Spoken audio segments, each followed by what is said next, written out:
Caro ouvinte, hoje nós vamos falar um pouquinho sobre economia. Não sei se vocês sabem, mas eu adoro temáticas econômicas. Eu estou sempre acompanhando o mercado para entender um pouquinho mais de investimentos e dos movimentos globais. E tem um tempo já que eu queria trazer um artigo voltado para a temática, só que eu nunca tive coragem, mas hoje estamos aí desafiando águas novas. E eu acho que é interessante trazer esse artigo justamente depois da eleição dos Estados Unidos, que o Biden ganhou. E o Biden, ele tem um movimento de taxação maior, de maior tributação.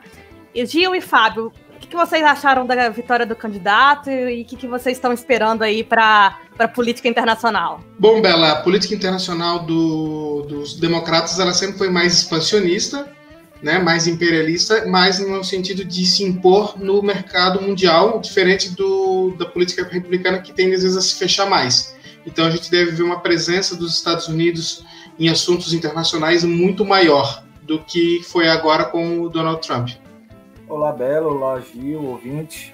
Eu estou em festa, né? Acho que boa parte do mundo está em festa. Essa vitória foi uma vitória não só para os americanos, mas eu acho que para toda a humanidade. Deu uma freada nesse crescimento do fascismo, da extrema-direita, das autocracias. Então, acho que foi positivo e eu espero... Bom, não espero também muita coisa positiva do Biden, não. A gente sabe que o Biden ele é quase um centrão ali dos Estados Unidos. Bom, gente, hoje a gente vai debater um pouquinho um artigo que chama The Starving State, Why Capitalism Salvation Depends on Taxation. E foi escrito por Joseph Stiglitz, Todd Tucker e Gabriel Zucman. Vamos à tese. Tese. Os autores começam falando da importância do Estado para a economia e chegam a citar dois exemplos históricos, que seria a indústria têxtil no século XIX da Inglaterra e a indústria do vinho em Portugal. Segundo eles, essas duas indústrias foram fortalecidas justamente devido ao investimento estatal.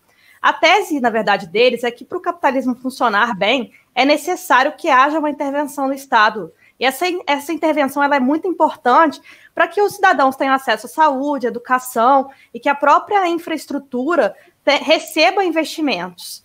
Na verdade, ele cita, né, que nos últimos governos dos Estados Unidos, começando por Reagan, houve um movimento de redução dos impostos, que antes eram 32% e hoje ele atinge 28%. E a promessa dessa redução dos impostos seria que haveria um aumento dos salários, haveria um encorajamento de investimentos corporativos e um crescimento econômico sustentável. Essa promessa, né, gente, é uma promessa aí que a gente já tá vendo aí acontecer no Brasil há um tempo e a gente não vê aí esses resultados que são prometidos pelo nosso colega aí, o Paulo Guedes. Mas foi uma promessa que foi entregue, que o tempo todo tem sido repetida nos Estados Unidos, e aí a gente está visto a política de redução de impostos. Só que, na verdade, essa política de redução de impostos só fez o oposto. Houve um aumento minúsculo nos salários, baixo crescimento econômico e baixo investimento também. Na realidade, se você for comparar a dívida pública dos Estados Unidos, ela atinge hoje quase $1 trilhão, um recorde histórico, ou seja, eles reduziram o imposto e aumentaram a dívida pública. Na prática, a desigualdade social só aumentou. Eu gosto muito do artigo, achei o artigo bem interessante. Eu acho que o artigo ele fala muita coisa óbvia, mas que precisa ser falado. Para mim, soa muito absurdo essa discrepância que a gente tem hoje no mundo, onde o homem mais rico do mundo possui valores na casa dos trilhões. Ou seja, o Jeff Bezos, que é o dono da Amazon, ele destruiu várias pequenas empresas, por exemplo, para construir esse império que ele tem. Nunca na história da humanidade um homem apenas acumulou tal fortuna. Mesmo na época Império Romano, por exemplo, a gente teve alguns homens bastante ricos na época, o Crassus, por exemplo, que até chegou a ter um exército próprio e teve aquela questão do triunvirato. Não vale a pena a gente estar falando aqui, mas era um cara extremamente rico. E hoje a gente tem de novo uma anomalia como essa, que é um Jeff Bezos da vida. Isso é uma anomalia, não era para acontecer, não era e não faz bem ao capitalismo. Eu acho que uma frase muito interessante que o autor fala aqui no texto é by eating up the state, capitalism eats itself. Ou seja, o capitalismo ele se come por dentro, ele está se destruindo por dentro. A gente chegou agora numa época extremamente perigosa, onde a gente está alcançando uns extremos muito grandes, onde a gente tem uma pobreza aumentando no mundo inteiro, principalmente nos países de segundo mundo, por exemplo, terceiro. E a gente, com o coronavírus, isso tudo foi impulsionado. A gente viu uma realidade econômica nova acontecendo, aparecendo, e cada vez mais esse tipo de problema da diferença monetária ficando maior e mais evidente. Então, eu acho que o ponto do autor do artigo ele é muito interessante. É realmente o Estado ter mais força, o Estado ele ser esse regulador, e é um artigo que vai totalmente contra essa questão liberal idiota de que não tem que ter Estado, o Estado tem que ser mínimo e o mercado se autorregula. Isso é uma babaquice, uma idiotice, que não vale nem a pena a gente estar levantando mais. Mas a gente vai falar um pouco mais para frente aí na parte do debate.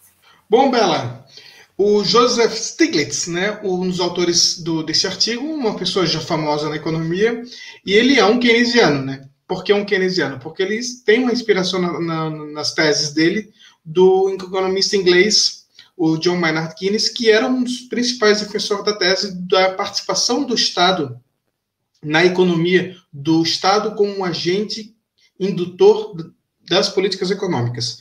E o que o autor tem como sua tese principal, tu já comentou ali, que essa ideia do Estado mínimo, do liberalismo contemporâneo, né, ou uns chamam também de neoliberalismo, do Estado mínimo, da desregulação, se resolver tudo, a economia se autorregular, um livre mercado, mostra que isso não está acontecendo. Até porque, depois eu vou citar alguns outros autores, nós tivemos um grande problema de desigualdade social, que o autor traz, desde quando essas políticas foram adotadas a partir dos Estados Unidos e Inglaterra. E, por outro lado, se tu pegar as 3 décadas anteriores, 50, 60 e 70, pós-Segunda Guerra Mundial, nós tivemos um grande desenvolvimento econômico e distribuição de renda na América do Norte e nos Estados Unidos, justamente por uma política do Estado participando da economia. Então, o autor, não que ele defenda voltar àquilo que era antes, mas ele defende que esse modelo que está seguindo do capitalismo, do liberalismo contemporâneo, não está dando certo e que precisa de uma nova política, que essa política vai necessariamente passar pelo Estado. E só mais um último comentário aqui. Nós já vemos no Brasil que sempre teve a direita liberal com um discurso muito neoliberal, muito liberalismo contemporâneo, um movimento surgindo com essa filosofia de uma direita liberal não contemporânea, que entende o papel do Estado no combate às desigualdades e dos direitos também. Uma espécie de liberalismo social próximo à social-democracia, apesar de não ser exatamente social-democracia. Antítese. Gente, o artigo fala bastante sobre a ausência de tributação relacionada ao aumento da desigualdade social, né? E ele já traz alguns exemplos para poder falar sobre isso. Ele falou do aumento da fatia da desigualdade social, por exemplo, a quantidade de pessoas de riqueza concentrada na mão de poucos, que só aumentou com o tempo. O que vocês acham dessa tese? A falta de tributação aumenta mesmo a desigualdade? Eu acho que vocês concordam pela tese de vocês, mas eu queria que vocês trouxessem mais exemplos aí para isso. Então, Bela, vamos lá. Não é eu que digo isso. Quem diz isso é um economista francês que fez um livro que foi um dos mais comentados dos últimos anos sobre economia, que é o Thomas Piketty, e o livro é O Capital no Século XXI. E para quem se interessa pelo assunto, mas não tem, às vezes, tanta afinidade com economia, eu sugiro começar com Economia da Desigualdade, que também é um livro dele. Os 2 livros são muito interessantes e eu vou dar aqui uma série de recomendações hoje no podcast. Justamente por isso, o que aconteceu no mundo foi, a partir dos anos 80, a teoria do Estado mínimo neoliberal começa por Estados Unidos e Inglaterra, com inspiração ali na escola de Chicago, a mesma escola de Chicago do senhor Paulo Guedes, onde ele estudou, faz com que tenha um boom do crescimento econômico, só que esse crescimento econômico não gerou a combate à desigualdade. Pelo contrário, aumentou a desigualdade social. O Piketty traz isso em números. Ele não ele não acha, ele não defende isso, ele mostra em números que isso aconteceu. Então, é bem importante dizer isso. Houve esse crescimento da desigualdade social, e eu estou falando de países desenvolvidos, eu estou falando de Europa e Estados Unidos. Me aparenta ser bastante óbvio isso, né? Se você não taxar, os ricos vão ficar mais ricos. Isso é a tese do autor, né? Os ricos vão ficar mais ricos, eles vão acumular mais fortuna, e como é que essa economia vai ser aquecida, alimentada, se a classe mais pobre não está consumindo? É um certo problema dentro do próprio sistema capitalista. Você está acumulando a fortuna de um lado, o senhor capitalista está acumulando um determinado nível de fortuna, enquanto que a classe operária não está conseguindo comprar. Então, a gente está produzindo mais e produzindo um certo número, as pessoas não conseguem comprar porque não tem dinheiro para comprar, e a economia esfria. Quando a gente estava, quem é um pouco mais velho aí lembra, quando chegou a crise econômica no Brasil, o Lula foi na televisão e disse: vão para a rua comprar, vão gastar, vamos fazer a economia movimentar. E a gente conseguiu, por aquele período, adiar um pouco a crise econômica. Acho que vocês dois lembram desse fato. E isso é basicamente por quê? Porque se a gente está indo comprar, a gente está movimentando a economia. Hoje a gente vive uma época no Brasil bastante complicada. As pessoas estão com medo, a classe média começou a juntar dinheiro. Isso já foi também, não sou eu que estou falando, também como o Gil falou, isso foi mostrado aí em várias matérias. A classe média começou a acumular o dinheiro, começou a juntar, porque está com medo de gastar.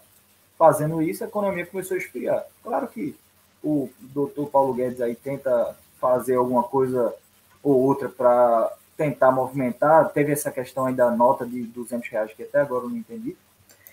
Esse seria o primeiro ponto do autor, né? O fato da desigualdade social prejudicar o direito econômico, justamente pelo que o Fábio falou, de que a classe média não vai querer comprar, não vai ter confiança, a classe C não vai poder ter dinheiro para comprar, ou seja, as grandes indústrias, que são as que estão concentrando o poder, todo o poder econômico, vão produzir para ninguém, porque esses grandes milionários aí, esses grandes trilionários, não vão comprar a indústria inteira. Então, você tem aí uma quantidade de oferta de produtos que ninguém compra, e com isso você tem um desaquecimento da economia, o processo de deflação. A gente teve deflação no Brasil aí entre abril e maio, por exemplo. Deflação é muito perigosa, porque os preços começam a reduzir e as pessoas não compram, então isso gera desemprego por consequência. Tudo isso é uma das coisas mais perigosas na economia, é deflação. A inflação alta é perigosíssima, mas é bom você ter uma inflação ali entre 2% e 3%, porque isso faz a economia girar um pouquinho. Mas a segunda coisa que o autor coloca também é que a desigualdade social também prejudica a própria democracia. Eu queria que vocês falassem um pouquinho sobre isso. Prejudica bastante a democracia. Imagine que ele está aí um exemplo que os grandes milionários, os bilionários dos Estados Unidos, eles estão sempre dentro do processo eleitoral. Como a gente tinha no Brasil até um tempo atrás, onde as grandes empresas podiam pagar pelas campanhas de deputados federais, por exemplo. E a gente teve até vários escândalos aí envolvendo a Odebrecht, envolvendo candidatos aí do Partido dos Trabalhadores, do PT, e de outros também, né? O que é que acontece? Quando você tem muito dinheiro, você investe numa política e aquela política ela acaba sendo feita para o que você quer. Então, isso elimina a classe mais baixa, tira poder, né, das classes mais baixas de fazer uma política que vá ser igualitária, digamos.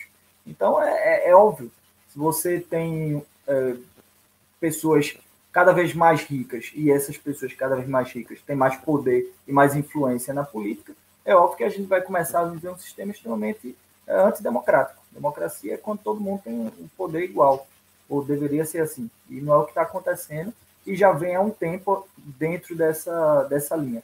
Claro que a gente está muito melhor, e nesse ponto eu acho que a gente está muito melhor do que acontecia há 100 anos atrás nos Estados Unidos, por exemplo.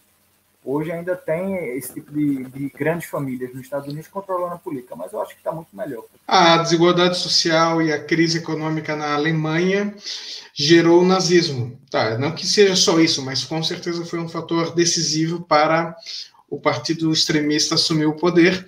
E todo lugar onde há uma grande desigualdade social chega num nível destruidor, um nível muito inaceitável, vira um terreno fértil para projetos malucos e ultra-autoritários. E o mundo está passando um pouquinho por isso. Nós estamos vendo hoje a onda populista de extrema-direita que o Fábio citou no começo, ela é fruto principalmente do sistema das democracias liberais terem falhado em entregar para as pessoas o que eles prometeram. O autor fala que a chave para isso, para a gente resolver esse problema que o capitalismo atual está vivendo, seria a tributação. E olha, ouvinte, não estamos falando aqui da tributação da classe média, porque a classe média se acha riquíssima e já fica toda preocupada, achando que vai ficar pobre por causa de tributação. Não, estamos falando de tributação de grandes fortunas e empresas, principalmente. Como o Fábio falou, o caso da Amazon, mas tem o caso da Apple, ele fala das empresas que procuram e dos grandes trilionários, bilionários, etc., que procuram o tempo todo paraísos fiscais para colocar suas riquezas e fugirem cada vez mais de impostos. Ele chegou a citar que existem grandes corporações que pagam praticamente zero de imposto com essas manobras. E eles alegam que a chave para esse problema seria uma cooperação internacional, ou seja, governos de diferentes países cooperando, fornecendo informações para que essas empresas consigam ser taxadas. Vocês acreditam nisso ou vocês acham que é utópico? Começando pelo Gil. Tá, primeiramente, a respeito de taxação de grandes fortunas, vale mesmo para uma lei melhor sobre heranças no Brasil. Se a gente tiver uma lei pesada de heranças, não é sobre o seu Celta e sobre o seu apartamento financiado em 96 vezes na Caixa. Mas vamos lá. Eu não acho que seja utópico e digo mais, eu acho que é necessário. Por que é necessário? Porque hoje nós temos, além desses paraísos fiscais que acabam sendo o destino de países que tentam fazer uma política mais progressiva de impostos, nós temos uma China que quebra todas as regras do jogo, porque é uma ditadura, é tudo controlado, eles conseguem com uma facilidade muito maior, até pelo tamanho do país, controlar os preços de uma forma muito mais eficaz. Então, o mundo vai precisar, e quando eu digo mundo, eu estou me referindo a Estados Unidos, a Europa, a Brasil, outros países da América Latina, vão ter que chegar num acordo do tipo, para participar do nosso joguinho aqui, você tem que estar nessas regras. Porque senão, esses paraísos fiscais vão continuar levando ainda mais e vão destruir eles e mais algumas políticas autoritárias como a da China vão acabar destruindo os países que funcionam sobre uma democracia liberal. Gil, quase como se fosse um acordo de Paris ali, né? Uma coisa meio climática, por exemplo, em que os países definem as regras e a partir do momento em que não existe uma sanção para aquilo, digamos assim, a partir do momento que existe uma sanção para aquilo, aqueles que não cooperam, como por exemplo uma Suíça ou Panamá, que tem a sua economia praticamente disso, né, de paraíso fiscal, elas acabam ficando fora do jogo econômico e com isso se prejudicam. Não seria mais ou menos isso? Mais do que isso, tu citou o Acordo de Paris, meio ambiente e economia. Vai não só algo tipo o Acordo de Paris, como algo que vai envolver o Acordo de Paris, que os Estados Unidos vai voltar agora com o Biden. Isso a própria questão da preservação do meio ambiente tem a ver com o que a gente está falando. Eu acho que isso já existe, né? A OMC ela tem esse trabalho. Ela faz o trabalho de proibir. Ela tenta fazer ao menos, né, de proibir grandes taxações, protecionismos e regular o mercado de uma maneira assim, do jeito que dá. Claro que aí a gente entra nas brigas econômicas grandes, por exemplo, a recente Estados Unidos e China. Trump começou a dizer que a China estava agindo de forma irregular, estava tirando as grandes empresas americanas, por exemplo, a Apple, toda ela é produzida na China, então acaba o quê? Gerando o quê? O dinheiro fica lá. O emprego fica lá.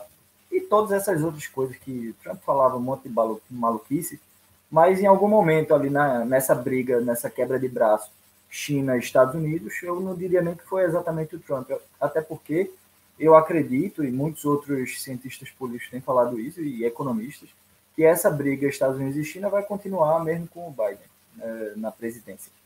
Mas a OMC faz esse trabalho aí que vocês dois estão falando. E eu não acho que, como vocês falaram aí, apenas a taxação, por exemplo, de grandes fortunas seja o que vai resolver esse sistema. Esse sistema está corrompido de dentro para fora. O capitalismo hoje vive um câncer. Ele tem um câncer dentro dele que não dá para ser resolvido. O sistema, de um modo geral, ele vai ruir. E ele foi feito para ruir. Ele foi feito para durar e para ruir.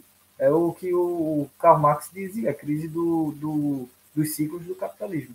Ele está chegando no momento que a gente está vendo, como eu falei no início, discrepâncias ridículas. Como um trilionário, ou, por exemplo, 1% do mundo detendo as maiores fortunas, enquanto que o resto fica na pobreza. Então, a mim não me soa como existe uma coisa que vai resolver tudo, e essa coisa seria a taxação. Me parece meio utópico isso aí nesse ponto. Seria mais uma das coisas. O que eu achei mais interessante do artigo é que ele traça um histórico, por exemplo, da política de redução de impostos dos Estados Unidos. Ele diz que começou com o presidente Reagan, e aí depois disso veio o Bush, que reduziu os impostos e começou uma guerra, ou seja, todos os impostos que eles recolhiam, ao invés de serem aplicados em questões sociais, como em educação, saúde, infraestrutura, o que quer que seja, acabava indo para a indústria bélica. E depois do Bush, a gente teve aí também o Trump, que reduziu muito o imposto em 2017, era a principal bandeira dele, era a redução de imposto, então a gente teve aí uma redução de 32% a 28% de impostos.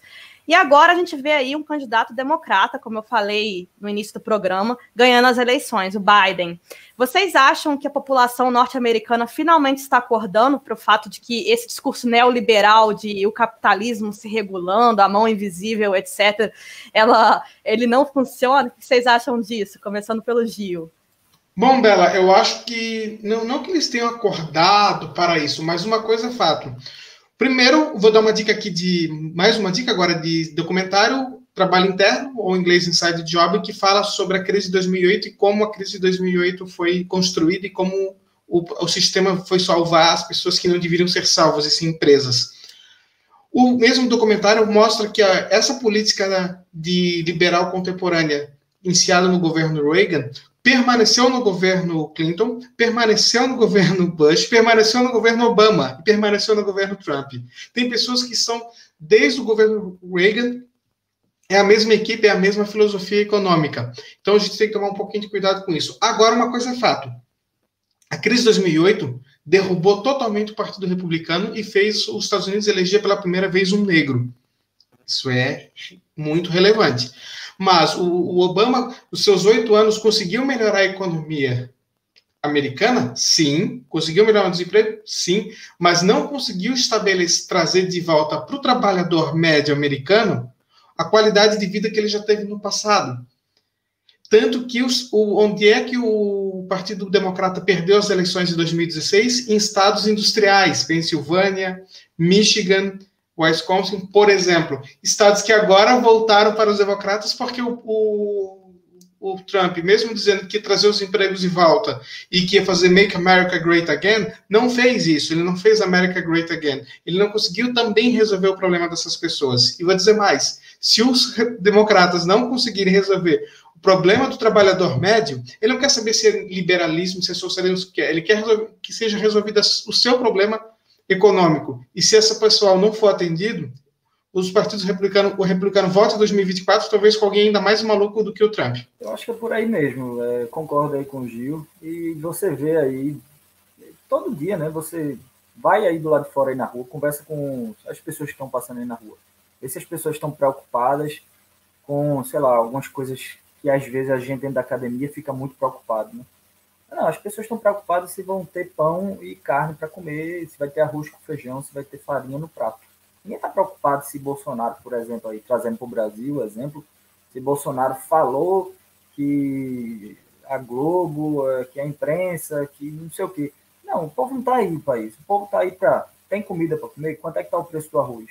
Como é que está o tomate? É isso que o povo quer saber. E se nesse caso, o Trump, ele foi muito...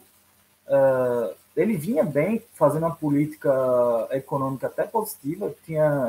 Tem uns dados que mostram que os empregos americanos tinham voltado, o desemprego tinha caído muito a recordes históricos. Não sei se foi o índice, não me lembro o número exato, mas chegou a cair bastante.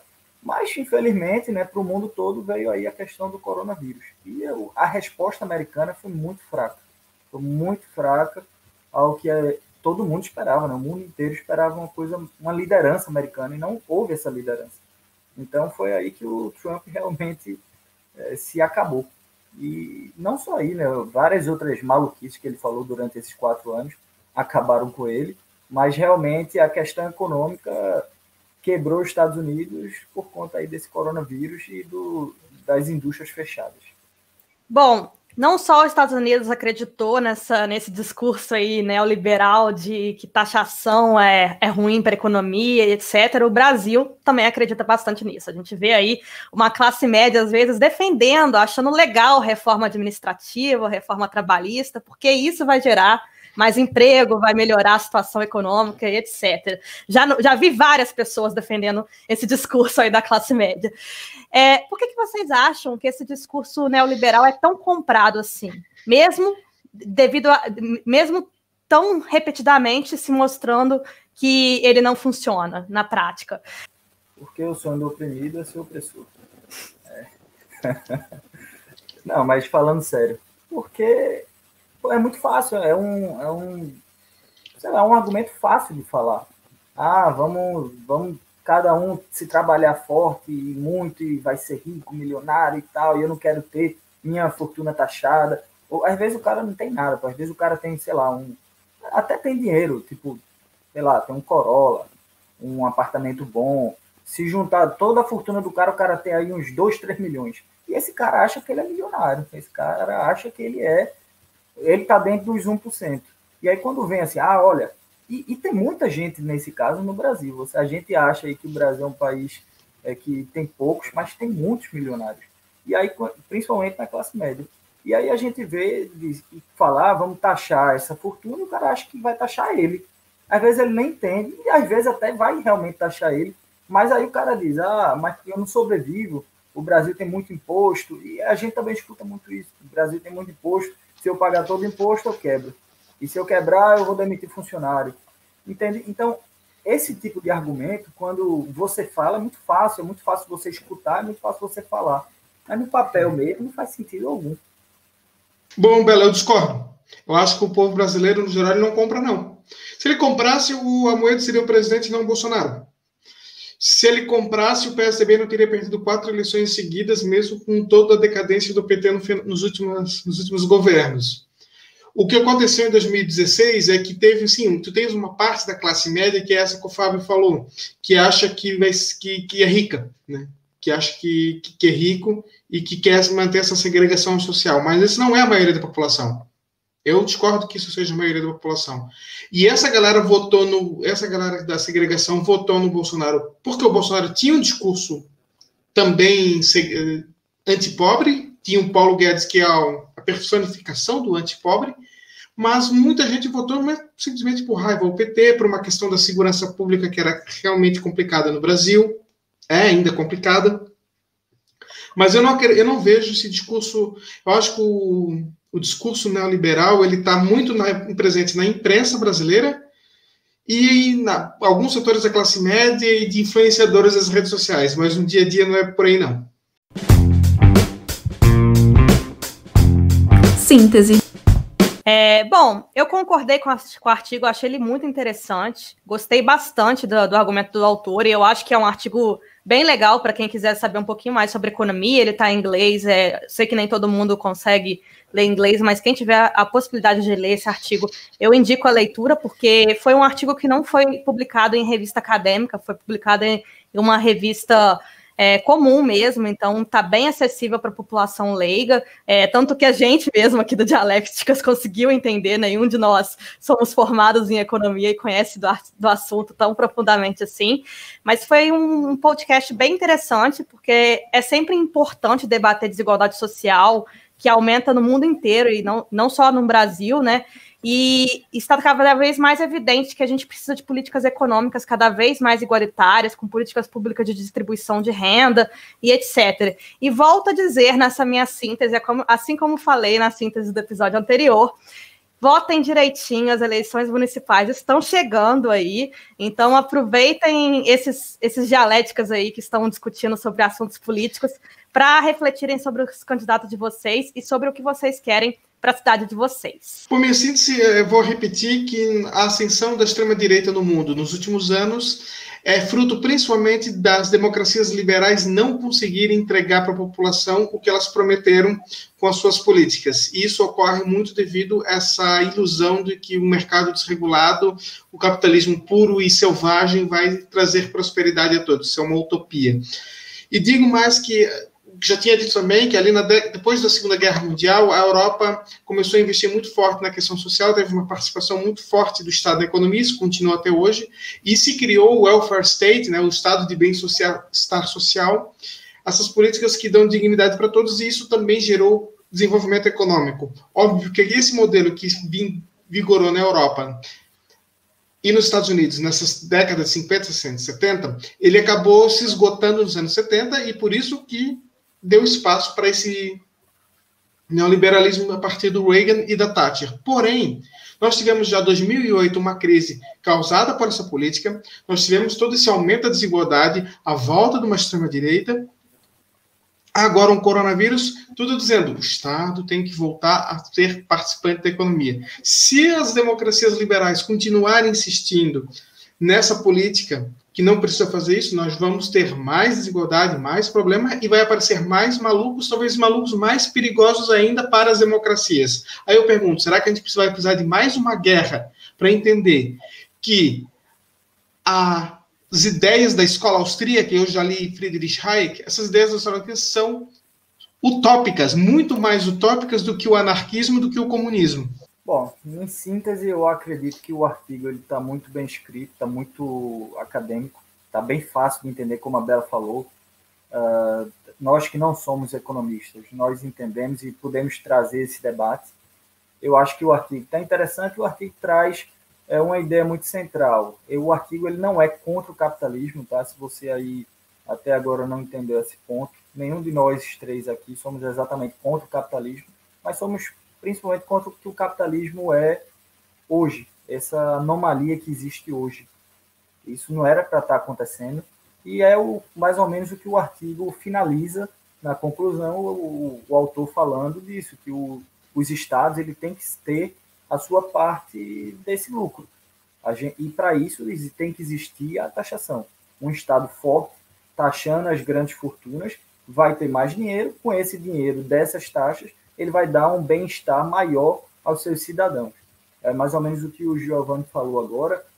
Aqui na Europa tem essa questão do bem-estar.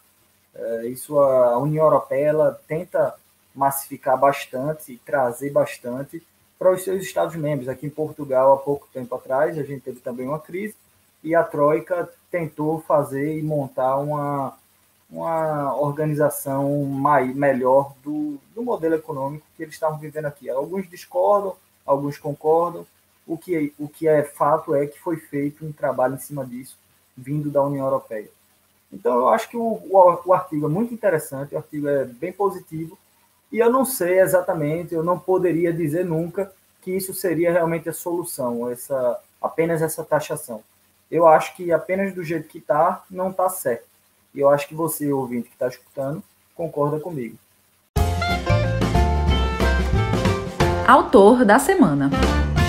Oi, meu nome é Lucas Soares, sou estudante de Economia pelo FMG e hoje eu fui convidado para trazer algumas dicas de leitura a respeito do papel do Estado na economia. O primeiro livro seria O Estado Empreendedor, da Mariana Mazzucato, uma excelente economista, um livro muito bem conceituado e premiado, no qual estabelece uma análise a respeito do papel do Estado no desenvolvimento de tecnologias essenciais para setores da economia moderna, estando por trás do sucesso até mesmo de gigantes do mercado como a Apple. Nesse livro, o autor então faz uma oposição às ideias austríacas e neoliberais de um Estado inerte, de um parasita burocrático, sendo uma leitura essencial para a compreensão da economia atual. Em uma perspectiva mais histórica, eu recomendo A História da Industrialização no Século XIX, por Vânia Cury, no qual ela narra as experiências de industrialização em diversos países, da Grã-Bretanha ao Japão, estabelecendo paralelos, mostrando diferenças, tendo como tópico primordial o papel do Estado em cada um, ou a ausência dele.